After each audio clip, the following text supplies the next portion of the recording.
भक्तजनों, माताओं, बहनों, सादर जय श्री कृष्ण। हमारे YouTube चैनल में आप सभी का बहुत बहुत स्वागत है। मैं हूं आपके साथ आचार्य धर्मेंद्र शास्त्री। तो सबसे पहले आपको और आपके पूरे परिवार को वैशाख अमावस्या की बहुत बहुत शुभकामनाएं और बधाइयां। भगवान लक्ष्मी नारायण का भरपूर आशीर्वाद आपके ऊपर तथा आपके पूरे परिवार पर सदैव बना रहे। आप सभी सुखी रहें, स्वस्थ रहें, व्यस्त रहें और मस्त रहें, उन्नति करे, प्रगति करे, आगे बढ़े।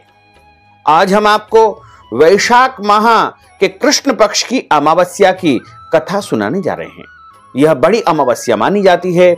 तो चलिए, वैशाख माह के कृष्ण पक्ष की अमावस्या, जिसे सतवाई अमावस्या कहा जाता है, इसकी कथा हम आपको सुनाने जा रहे हैं। बोलिए सद्गुरुदेव भगवान की जय, गोपाल कृष्ण भगवान की जय, श्री वृंदावन बिहारी लाल की जय, पितरेश्वर भगवान की जय, द्वारकाधीश भगवान की जय। गुरुर्ब्रह्मा गुरुर्विष्णु गुरुर्देवो महेश्वरा, गुरुः साक्षात् परब्रह्म, तस्मै श्री गुरुवे नमः। श्री अखंड मंडलाकारं व्याप्तं येन चराचरं, तत्पदं दर्शितं येन तस्मै श्री गुरुवे नमः। कृष्णाय वासुदेवाय हरये परमात्मने, प्रणतः क्लेशनाशाय गोविंदाय नमो नमः। सच्चिदानंद रूपाय विश्वोत्पत्त्यादि हेतवे, तापत्रय विनाशाय श्री कृष्णाय वयं नमः। यं प्रव्रजन्तमनुपेतमपेत कृत्यं, द्वैपायनो विरह कातर आजुहाव, पुत्रेति तन्मयतया तरवोऽभिनेदुस्तं, सर्वभूत हृदयं मुनिमानतोऽस्मि। वसुदेव सुतं देवं कंसचाणूरमर्दनं, देवकी परमानंदं कृष्णं वंदे जगद्गुरुं, कृष्णं वंदे जगद्गुरुं। कस्तूरी तिलकं ललाटपटले, वक्षस्थले कौस्तुभं, नासाग्रे वरमौक्तिकं करतले, वेणुः करे कंकणं, सर्वांगे हरिचन्दनं सुललितं, कंठे च मुक्तावलिं, गोपस्त्री परिवेष्टितो विजयते गोपालचूडामणिं। फुल्लेन्दीवरकान्तिबिन्दुवदनं वरहावतंसप्रियं, श्रीवत्साङ्कमुदार्य कौस्तुभधरं, पीताम्बरं सुन्दरं, गोपीनां नयनोत्पलार्चिततनुं, गोगोपसङ्घावृतं, गोविन्दं कलवेणुवादनपरं, दिव्याङ्गभूषणं भजे। वरहापीडं नटवरवपुः, कर्णयोः कर्णिकारं, बिभ्रद्वास कनककपीशं, वैजयन्तीं च मालां। रन्ध्रान् वेणोर्धरसुधया पूरयन् गोपवृन्दैः, वृन्दारण्यं स्वपदरमणं प्राविशत गीतकीर्तिः। करारविन्देन पदारविन्दं, मुखारविन्देन विनिवेशयन्तीं, वटस्य पत्रस्य पुटेशयानं, बालं मुकुन्दं मनसा स्मरामि, बालं मुकुन्दं मनसा स्मरामि। जय जय श्री राधा रमण, जय जय नवल किशोर, जय गोपी चित चोर प्रभु, जय जय माखन चोर। मात मेरी श्री राधिका, पिता मेरे घनश्याम, इन दोनों के चरणन में मेरा बारंबार प्रणाम, मेरा बारंबार प्रणाम, मेरा बारंबार प्रणाम। मोहिनी मूरत श्याम की वो मन रही समाय, जो मेहंदी के पात में लाली रही समाय। धन यौवन एक दिन उड़ जाएंगे, जैसे उड़े कपूर, मन मूरख तू राम भज, क्यों चाटे जग धूर। राम कृष्ण दो एक है, अंतर नहीं निमेष, इनके नयन गभीर है, उनके चपल विशेष, उनके चपल विशेष। बोलिए श्री वृंदावन बिहारी लाल की जय, पितरेश्वर भगवान की जय, गोपाल कृष्ण भगवान की जय। पूरे वर्ष में 12 अमावस्या आती है, यानी प्रत्येक माह के कृष्ण पक्ष में जो तिथि होती है उसे अमावस्या कहा जाता है। और यदि अधिक मास आता है उस वर्ष एक अमावस्या अधिक होती है, यानी उस साल 13 अमावस्या आएगी। सभी अमावस्याओं का अपना अपना अलग अलग महत्व माना गया है और धर्म ग्रंथों तथा पुराणों में लिखा हुआ है कि अमावस्या जो तिथि होती है वो पितृ कार्य के लिए सर्वोत्तम तिथि मानी जाती है। और इस दिन आप पितरों के निमित्त जो भी कर्म करोगे उसका पूरा पूरा पुण्य लाभ तथा पितरों को पूरी तृप्ति जो है अवश्य ही प्राप्त होगी। यानी इस दिन किया हुआ समस्त कर्म पितरों को प्रसन्नता देने वाला होता है। इसलिए पितृ कर्म के लिए अमावस्या तिथि सबसे विशेष मानी जाती है। जिस प्रकार पूरे वर्ष में पितृ अमावस्या सोमवती अमावस्या आती है, उसी प्रकार वैशाखी अमावस्या यानी वैशाख माह के कृष्ण पक्ष में आने वाली जो अमावस्या होती है उसे भी बड़ी अमावस्या माना जाता है। तो इस अमावस्या के दिन जो भी कर्म आप करेंगे वो सीधा सीधा पितरों को प्राप्त होगा। और इस अमावस्या को सतवाई अमावस्या भी कहा जाता है, क्योंकि इस दिन सत्तू का दान करने से मनुष्य को अभय वरदान प्राप्त होता है। सत्तू जो है शीतलता का कारक है।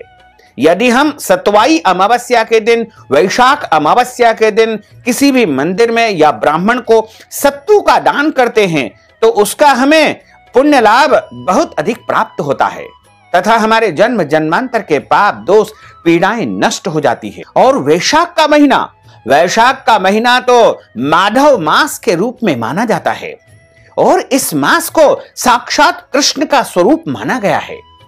तो साक्षात कृष्ण के स्वरूप के महीने में अमावस्या तिथि, इस महासंयोग में यदि आप प्रातः स्नान करेंगे, यानी अमावस्या के दिन सबसे पहला कर्म यदि किसी मनुष्य को करना चाहिए तो वह स्नान का कर्म होता है, क्योंकि अमावस्या जो तिथि होती है वो स्नान दान तथा पितृ कर्म के लिए सर्वोत्तम मानी जाती है। तो सबसे पहला कार्य आपका यह रहेगा कि सुबह आप जल्दी उठे, ब्रह्म मुहूर्त में, यानी सुबह 4:30 से लेकर के 5:30 के बीच में आपको स्नान करना चाहिए। जब आप स्नान करते हैं तो उस समय तीर्थ जल से स्नान करना चाहिए। वैसे तो गंगा, यमुना, सरस्वती, गोदावरी, नर्मदा जी या कोई भी पवित्र नदी में जाकर के आप स्नान कर सकते हैं, लेकिन किसी कारणवश यदि पवित्र नदी पर जाना संभव नहीं हो सकता है तो आप अपने घर में स्नान करने के जल में गंगा जल, तीर्थ जल, गंगोत्री जल या कोई भी पवित्र तीर्थ का जल डाल करके स्नान करेंगे तथा उसमें तिल डाल करके स्नान करेंगे तो आपको तीर्थ स्नान का पूरा पूरा पुण्य फल प्राप्त हो पाएगा।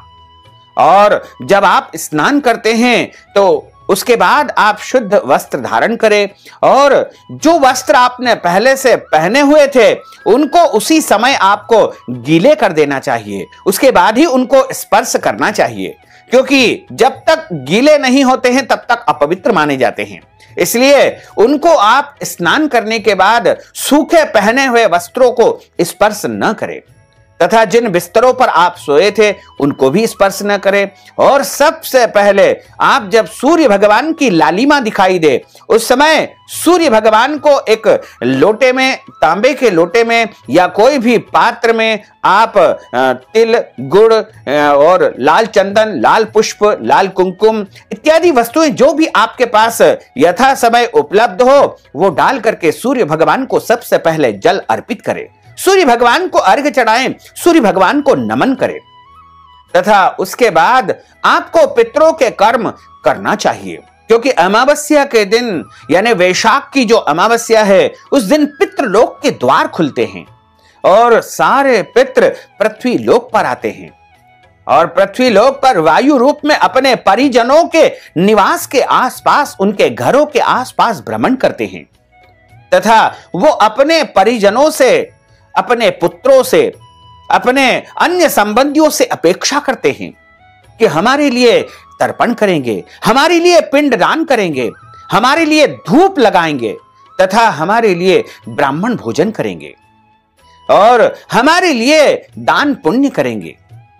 तो इस प्रकार हमारे सारे पितृ इस पृथ्वी लोक पर आकर के वायु रूप में यही अपेक्षा करते हैं, और जब उनकी यह अपेक्षा पूर्ण हो जाती है और उनको तृप्ति प्राप्त हो जाती है, तब पुनः पितृलोक को लौट जाते हैं और अपने परिजनों को भरपूर आशीर्वाद देकर ही वह पितृलोक को जाते हैं। लेकिन यदि किसी कारणवश उनके परिजन उनके लिए कोई भी ऐसे कर्म नहीं करते हैं जिससे उनको तृप्ति प्राप्त हो, तो उससे जो है वो कुपित होकर भी यहां से जा सकते हैं। इसलिए आप ध्यान रखिएगा कि अपने पितरों को प्रसन्न करने के लिए, अपने मृत पूर्वजों को प्रसन्न करने के लिए वैशाखी अमावस्या के दिन उनके निमित्त कोई न कोई कर्म अवश्य करें। कर्म कैसा होना चाहिए, किस विधि से होना चाहिए, इसका कोई महत्व नहीं है। भाव प्रधान जो है पितृ पूजा होती है, जिसे श्राद्ध कहा जाता है। श्रद्धा से जो कर्म किया जाता है उसे ही श्राद्ध कहा जाता है। इसलिए आप अपने पितरों के प्रति पूरी श्रद्धा रखते हुए उनको जो है इस दिन सबसे पहले आप जलांजलि अर्पित करें। जलांजलि का अर्थ होता है उनको तर्पण देना। तो तर्पण देने के लिए तिल, जौ और कुशा की आवश्यकता होती है तथा हाथ की मुद्रा इस प्रकार से होना चाहिए और अंगूठे के माध्यम से पितृ तीर्थ से पितरों को जल अर्पित करना चाहिए। इस प्रकार से अपने पितरों का नाम तथा गोत्र उच्चारण करते हुए आपको पितरों को जल अर्पित करना चाहिए। अपने पिता पक्ष की 3 पीढ़ी, पिता, दादा और परदादा, यदि आपके पिता जीवित है तो उनका नाम आप नहीं लीजिएगा, उनके ऊपर की पीढ़ियों का नाम उच्चारण करिएगा। तथा मातृ पक्ष यानी माता, दादी और परदादी, इस प्रकार 3 पीढ़ी मातृ पक्ष की यानी माता संबंधी 3 पीढ़ियां। उसके बाद हमारे जो माता मह यानी नाना जी जो होते हैं उनकी 3 पीढ़ियां, नाना जी उनके पिताजी और उनके पिताजी, और नानी जी उनकी सास और उनकी सास, और घर में जो भी चाचा, ताऊ, मामा, काका, काकी, भाई, बहन, सगे संबंधी, पुत्र, पत्नी, रिश्तेदार जो भी मृत हो गए हैं उनका नाम, गोत्र यदि आपको याद है तो उनके निमित्त आप जलांजलि अर्पित करें। यदि आप सभी का नाम नहीं जानते हैं तो आप सर्व पितृ यानी समस्त पितरों को भी जो है जलांजलि अर्पित कर सकते हैं। सर्व पितृ बोल करके आप जलांजलि अर्पित करें तथा पितरों के निमित्त आप अपने घर की दक्षिण दिशा में एक चौका लगा करके यानी शुद्ध पृथ्वी को करके उसके ऊपर चौकी की स्थापना करें। उसके ऊपर सफेद कपड़ा बिछाएं, पितरों का चित्र स्थापित करें और वहां पर आप उनके निमित्त भोग सामग्री तैयार करें। पितरों के निमित्त जो भोग तैयार किया जाता है वह पूर्णतः शुद्ध और सात्विक भोजन होना चाहिए। चाहे आपके पितृ यदि मांस मदिरा का भी सेवन करते थे तो भी आपको पितरों को इन वस्तुओं का भोग नहीं लगाना चाहिए, क्योंकि पितृ जो है देव स्वरूप हो जाते हैं। तो उनके लिए शुद्ध वस्तु का निर्माण करें। जब आप पितरों के निमित्त भोजन बनाते हैं तो उस समय आप स्वयं भी शुद्ध अवस्था में होना चाहिए, यानी मासिक धर्म की अवस्था में पितरों के निमित्त भोजन नहीं बनाना चाहिए तथा बिना स्नान किए पितरों के निमित्त भोजन तैयार नहीं करना चाहिए। पूर्णतः शुद्ध और सात्विक तरीके से पितरों के निमित्त भोजन करें और भोजन में लहसुन, प्याज, मांस, मदिरा का उपयोग बिल्कुल नहीं करना चाहिए। शुद्ध और पवित्र भोजन तैयार करना चाहिए। वैसे पितरों के सबसे प्रिय वस्तु होती है वो होती है चावल। चावल की आप खीर बना सकते हैं या चावल भी आप केवल बना करके पितरों को भोग के रूप में अर्पित कर सकते हैं। इसके अलावा अन्य भोज्य पदार्थ भी आप पितरों के निमित्त तैयार करें। उसके बाद आप सबसे पहले चौकी के ऊपर पितरों का चित्र आपने स्थापित कर दिया, और यदि चित्र नहीं है तो वहां जौ और तिल डाल करके या फिर अक्षत डाल करके पितरों का आवाहन करें तथा उनको आमंत्रित करें कि हे पितरों, आप इस आसन पर विराजित हो जाइए। उसके बाद जब आपने जलांजलि प्रदान कर दी है, पितरों को आवाहित कर दिया है, तो उनको भोग लगाएं। और पितरों को जो भोग लगाने की सबसे श्रेष्ठ विधि जो हमारे धर्म ग्रंथों और पुराणों में बताई गई है वो इस प्रकार है कि अग्नि का कंडा एक तैयार करें, यानी अग्नि जला करके आप अग्नि प्रज्वलित कर लीजिएगा। गाय के कंडे की अग्नि सर्वोत्तम मानी जाती है और उसको तैयार करके आप एक मिट्टी के पात्र में या हवन कुंड में या किसी भी जो है विशेष पात्र में उसको स्थापित करें। उसके बाद उसके ऊपर कंकु अक्षत चढ़ा करके अग्नि का पूजन करें तथा एक बिना नमक की रोटी तैयार कर लेवे। उसमें गुड़, घी और बिना नमक की रोटी का मिश्रण करके और आपको 5 आहुति पितरों के निमित्त प्रदान करना चाहिए। इस उंगली के माध्यम से आपको पितरों को आहुति प्रदान करना चाहिए। यह पितृ उंगली मानी जाती है और इस प्रकार आप आहुति प्रदान करें। ओम प्राणाय स्वाहा, ओम अपानाय स्वाहा, ओम व्यानाय स्वाहा, ओम समानाय स्वाहा, ओम उदानाय स्वाहा। इस प्रकार आप 5 आहुति पितरों का स्मरण करते हुए आपको देना चाहिए और हाथ में जल लेकर के अंगूठे के माध्यम से जल आपको चारों तरफ घुमा देना चाहिए तथा भोग की पूरी थाली पितरों के सामने रख करके उसके आसपास भी इसी पद्धति से आपको जल घुमाना है तथा पंच बलि आपको प्रदान करना चाहिए। पंच बलि का अर्थ होता है कि सबसे पहला जो बलि होती है वह होती है गौ माता के लिए तथा कुत्ते के लिए और कौवे के लिए। इसके अलावा जो भिखारी होता है उनके लिए, और यदि भिखारी नहीं आता है तो आप वह भाग जलाशय में मछलियों को अर्पित कर सकते हैं। इसके अलावा चींटियों के लिए। इस प्रकार पंच बलि आपको प्रदान करना चाहिए तथा सबसे पहले आपको ब्राह्मणों को भोजन करवाना है, क्योंकि ब्राह्मणों के मुख से ही पितृ भोजन स्वीकार करते हैं। जब हम ब्राह्मणों को तृप्त करेंगे तो हमारे पितृ हमारे ऊपर अत्यधिक प्रसन्न होंगे और जो धूप आपने लगाई है, जो स्वाहाकार लगाया है, उसका धुआं जब वायु में प्रवाहित होगा तब हमारे पितृ उससे तृप्त होंगे और हमारे पूरे परिवार को भरपूर आशीर्वाद देकर जाएंगे। तो पितरों को प्रसन्न करने का सबसे सरल यह उपाय है। और उसके बाद आपको ध्यान रखना चाहिए कि अमावस्या के दिन आपको किसी भी प्रकार से लड़ाई झगड़ा वाद विवाद बिल्कुल नहीं करना है।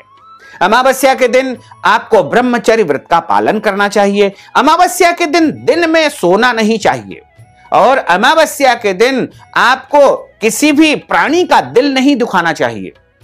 ईश्वर अंश जीव अविनाशी, प्रत्येक प्राणी मात्र में ईश्वर का वास होता है, इसलिए आप किसी भी प्राणी को उस दिन बिल्कुल भी न सताएं। घर में आए हुए याचक या भिखारी या मांगने वाले को कुछ न कुछ दान पुण्य अवश्य करें। दान का कोई प्रमाण या कोई तुलना नहीं होती है। आपकी जितनी हैसियत हो, जितनी श्रद्धा हो, जितनी भावना हो, उसके अनुसार आप कुछ न कुछ दान पुण्य अवश्य करें। इसके अलावा अमावस्या के दिन बाल नहीं कटवाना चाहिए, दाढ़ी कटिंग शेविंग या नाखून भी नहीं काटना चाहिए तथा अमावस्या के दिन आपको पेड़ पौधों को भी काटना नहीं चाहिए। अमावस्या के दिन झूठ नहीं बोलना चाहिए। अमावस्या के दिन क्रोध नहीं करना चाहिए तथा अमावस्या के दिन आपको अपने घर के बड़े बुजुर्गों को या माता पिता का या सास ससुर का अपमान नहीं करना चाहिए। उनकी सेवा करनी चाहिए, उनका मन प्रसन्न रखना चाहिए। वैसे तो बड़े बुजुर्गों का कभी भी अपमान नहीं करना चाहिए। और अमावस्या के दिन यदि आपके घर में कोई भी व्यक्ति आता है तो उसका सत्कार करना चाहिए। और अमावस्या के दिन इन सब नियमों का आपको अच्छी प्रकार से पालन करना चाहिए। यह मंगलवारी अमावस्या है तो आप कर्ज मुक्ति के लिए गाय को यदि गुड़ और मसूर की दाल खिलाएंगे तो आपको जो है कर्ज से मुक्ति प्राप्त हो सकती है। तो इस दिन आप शाम के समय अपने मुख्य द्वार पर तथा मंदिर में घी का या तेल का दीपक अवश्य लगाएं। और तो इस दिन कई प्रकार की सिद्धि साधना आदि उपाय भी किए जा सकते हैं तथा इस दिन आप चाहें तो श्री यंत्र का विशेष पूजन अर्चन भी करें और माता महालक्ष्मी का पूजन अर्चन भी कर सकते हैं। यानी लक्ष्मी प्राप्ति के भी उपाय या मंत्र जाप या सिद्धि साधना आप करेंगे तो निश्चित तौर से आपकी मनोकामना अवश्य ही पूर्ण हो सकेगी। वैशाख अमावस्या की जो कथा धर्म ग्रंथों और पुराणों में लिखी हुई है वह इस प्रकार है। वैशाख अमावस्या के महत्व को बताने वाली एक पौराणिक ग्रंथों में कथा मिलती है। कथा इस प्रकार है कि एक समय की बात है, धर्मवर्ण नाम का एक विद्वान और कुशल ब्राह्मण निवास करता था। वह ब्राह्मण बड़ा ही सदाचारी था, योग्य था, कुशल था, विद्वान था और बहुत ही आस्थावान तथा धार्मिक प्रवृत्ति का वह ब्राह्मण था। व्रत उपवास वह नियमित रूप से किया करता था तथा सभी नियमों का पालन बड़ी अच्छी प्रकार से किया करता था और ऋषि मुनियों का बड़ा आदर करता था, उनका सत्कार करता था। जहां पर भी संतों का समागम होता था या संत सत्संग होता था, वहां पर वो जाता था और संतों के मुखारविंद से उनकी वाणी का श्रवण करता था। एक समय की बात है कि बहुत सारे संतों का उसके गांव में आगमन हुआ और संत जब सत्संग कर रहे थे तो उनके सत्संग में वह ब्राह्मण भी गया। धर्म वर्ण उनके सामने बैठा हुआ था और संतों के मुख से उसने सुना कि कलयुग केवल नाम आधारा, सुमर सुमर नर उतरहि पारा। धर्म वर्ण ब्राह्मण ने सुना कि कलयुग में केवल प्रभु का नाम ही सर्वोत्तम है और प्रभु के नाम के अलावा जो कुछ भी है वो सब कुछ मिथ्या है। यानी कलयुग में केवल और केवल प्रभु का नाम स्मरण कर लोगे तो भी आपको महान पुण्य फल की प्राप्ति हो जाएगी, क्योंकि सतयुग और त्रेता युग में बड़े बड़े यज्ञ हवन और करोड़ों वर्ष तक तपस्या करने से जो फल प्राप्त होता था वही फल कलयुग में केवल नाम उच्चारण करने से, प्रभु का स्मरण करने से आपको प्राप्त हो सकता है। तो संतों के मुखारविंद से धर्म वर्ण ने सुना कि कलयुग में केवल नाम का ही एक आधार है और उसके मन में जो है वैराग्य उत्पन्न हो गया। उसके मन में ऐसा विचार आया कि क्यों मैं इस सांसारिक जीवन को व्यतीत कर रहा हूं, और उसने तत्काल संन्यास धारण कर लिया, वैराग्य धारण कर लिया और प्रभु के नाम जप करते हुए वह जंगल में निकल गया। जंगल में भ्रमण करने लगा, प्रभु की आराधना करने लगा, प्रभु का नाम जप करता करता एकाएक घूमता घूमता वह पितृलोक को पहुंच गया। और जब वह पितृलोक को पहुंचा तो वहां पर बहुत सारे पितृ विराजित थे। कुछ पितरों को उसने बहुत जो है परेशान होते हुए देखा, पीड़ित होते हुए देखा, कष्टमय स्थिति में देखा। तो धर्म वर्ण ने उनसे पूछा कि आप इतने कष्टमय स्थिति में क्यों हो, आपको क्या कष्ट है, आखिर आपको कौन से कारण से इतनी जो है यातना यहां पर पितृलोक में प्राप्त हो रही है। तो उन पितरों ने कहा कि हमारा जो पुत्र है धर्म वर्ण ब्राह्मण, वह पृथ्वी पर जो है संन्यास धारण कर चुका है और उसने संन्यास जब ले लिया है तो वह अपने पितरों का सारा कर्म उसने करना त्याग कर दिया है। यानी हमारा जो पुत्र है धर्म वर्ण न तो हमारे लिए कभी तर्पण करता है, न श्राद्ध करता है, न पिंडदान करता है और पितरों के निमित्त कोई भी कर्म उसने करना बंद कर दिया है। इसलिए हमें इतनी जो है आज पितृलोक में कष्ट भोगना पड़ रहा है। धर्म वर्ण ने जैसे ही अपने पितरों की इस व्यथा को सुना तो उसे बड़ा दुख हुआ और उसने हाथ जोड़ करके कहा कि हे पितृ देवताओं, मैं ही धर्म वर्ण हूं और मैंने ही संन्यास धारण कर लिया है। आज चूंकि मुझे भगवत भक्ति में मेरा मन लगा हुआ था और इसी कारण मुझे शक्ति प्राप्त हुई और मैं आपके दर्शन के लिए पितृलोक में आया हुआ हूं। तब उसी समय उनकी पीड़ा को जान करके धर्म वर्ण ने निश्चय कर लिया कि आज ही मैं इस वैराग्य को छोड़ दूंगा और सांसारिक जीवन में प्रवेश कर जाऊंगा। तत्काल उसने अपने पितरों की आज्ञा को स्वीकार किया और पृथ्वी पर आकर के अपने संन्यास रूप को छोड़ करके पुनः गृहस्थाश्रम में प्रवेश कर लिया, क्योंकि गृहस्थाश्रम से बढ़ करके कोई भी तपस्या या कोई भी साधना नहीं हो सकती है।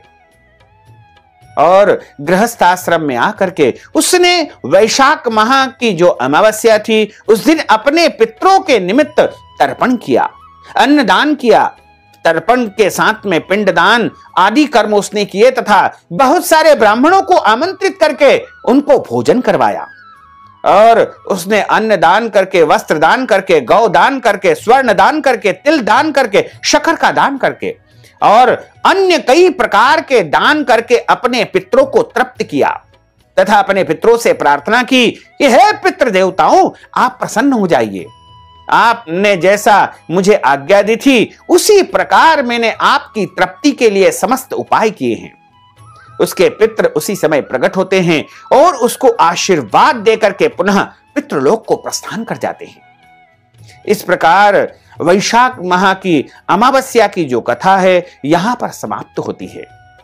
इस कथा को जो कोई भी पूरी श्रद्धा, भक्ति तथा भावना के साथ में श्रवण करता है उसकी मनोकामना निश्चय ही पूर्ण हो जाती है। बोलिए पितृेश्वर भगवान की जय, श्री वृंदावन बिहारी लाल की जय, गोपाल कृष्ण भगवान की जय।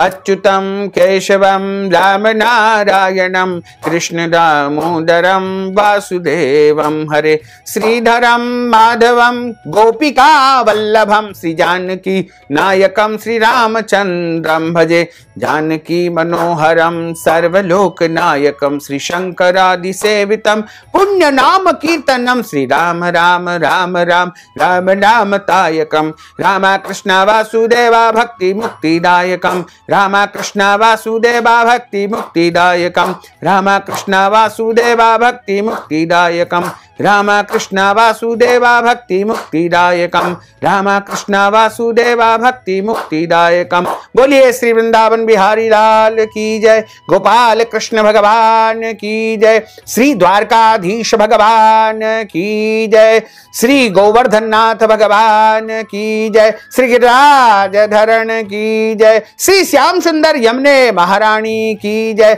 श्री वल्लभाधीश की जय, श्री गुसाई जी महाराज की जय। धर्म की जय हो, अधर्म का नाश हो, प्राणियों में सद्भावना हो, विश्व का कल्याण हो, सनातन धर्म की जय हो, गौ माता की जय हो, नगर बस्ती की जय हो, आज के आनंद की जय हो, कल के आनंद की जय हो, परसों के आनंद की जय हो, बरसों बरसों के आनंद की जय हो। ओम नमः पार्वती पते, हर हर महादेव हर। भक्तजनों, माताओं बहनों, आपने वैशाख माह की अमावस्या की कथा का श्रवण किया है। यदि आप कथा सुनने की दक्षिणा हमें प्रदान करना चाहते हैं या फिर वैशाख अमावस्या के दिन अपने पितरों के निमित्त ब्राह्मण भोजन, श्राद्ध, तर्पण आदि कर्म करवाना चाहते हैं या पितरों के निमित्त कोई भी दान जैसे अन्नदान, वस्त्रदान, गौदान, स्वर्णदान, भूमिदान या कोई भी दान पुण्य यदि आप वैशाख अमावस्या, सतवाई अमावस्या के निमित्त करना चाहते हैं तो आप हमारे पेटीएम के माध्यम से, गूगल पे के माध्यम से, फोन पे के माध्यम से या फिर अकाउंट नंबर के माध्यम से नगद राशि पहुंचा करके इस वैशाखी अमावस्या का पूरा पूरा पुण्य लाभ प्राप्त कर सकते हैं। साथ ही आपसे अनुरोध है कि हमारे इस ज्ञानवर्धक वीडियो को अधिक से अधिक लोगों को शेयर करिएगा, लाइक करिएगा, कमेंट करिएगा और यदि अभी तक आपने सब्सक्राइब नहीं किया तो अभी और इसी समय सब्सक्राइब अवश्य कर लीजिए ताकि इसी प्रकार की ज्ञानवर्धक जानकारी आपको सबसे पहले प्राप्त हो सकेगी। आपको और आपके पूरे परिवार को सादर जय श्री कृष्ण, सादर धन्यवाद।